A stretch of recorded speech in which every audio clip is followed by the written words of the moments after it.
Di dalam satu hadis riwayat daripada Abi Hurairah radhiyallahu anhu, Nabi SAW bersabda, "Idza matal insan inqata'a anhu amaluhu illa min thalathah, illa min sadaqatin jariyah aw 'ilmin yuntafa'u bih aw waladin salihin yad'u lah aw kama qala." Daripada Abi Hurairah radhiyallahu anhu, Abdurrahman bin Sakhrun, Nabi SAW bersabda, "Idza matal insan," bila mati saya seseorang manusia, inqata'a, putuslah daripadanya, anhu, amaluhu, amalan-amalan dia, illa min salasah, melainkan daripada 3 perkara. Yang pertama kata Nabi, illa min sadaqatin jariyah, melainkan daripada sedekah jariah, atau ilmin yuntafa'u bi, ilmu yang dimanfaat akan dia, aw waladin salihin yad'u lahu, ataupun anak yang soleh yang mendoakan akan dia. Baik tuan-tuan, hadis ini semua orang hafal. 3 perkara yang akan mengalir pahalanya walaupun kita telah meninggal dunia. Ada orang kata, harta ni ustaz tak bawa ke mati ustaz. Dan kau tak bawa. Siapa suruh tak bawa? Siapa cakap harta tak boleh bawa ke mati? Kau tukarlah harta itu menjadi sedekah jariah. Ada yang cakap, ustaz harta ni tak ke mana ustaz, tak dibawa ke mati ustaz. Memanglah kau kedekut.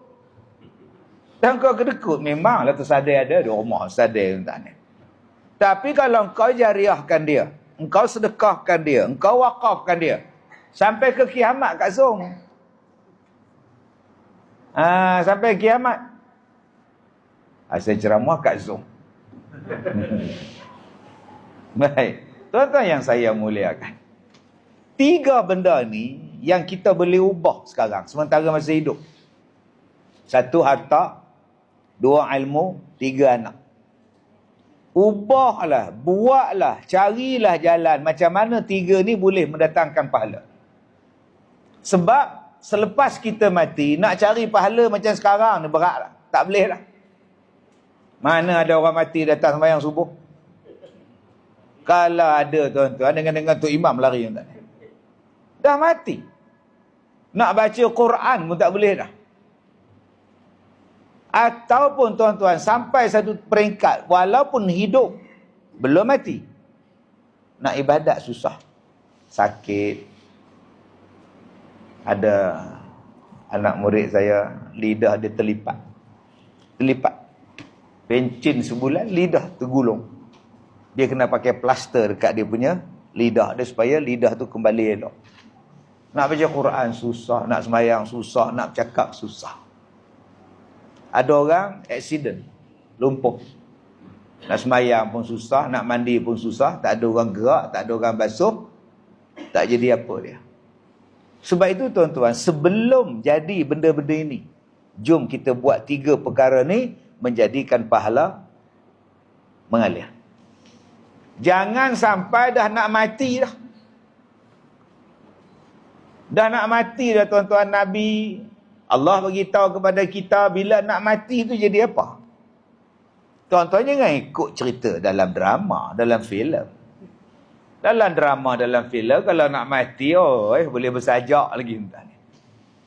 Dalam drama tuan-tuan, siap mati tu siap pesan lagi. Kalau ayah mati, kau kahwinlah. Pesan lagi tu. Kalau mak dah mati, siap pesan mana ada tuan-tuan. Kalau macam itu seronok. Siap mengucap lagi tu. Asyhadu alla. Siap asyhadu alla tuan-tuan. Itu drama. Hakikatnya apa? Realitinya apa? Mata terbeliak. Macam lembu kena sembelih. Macam lembu kena sembelih.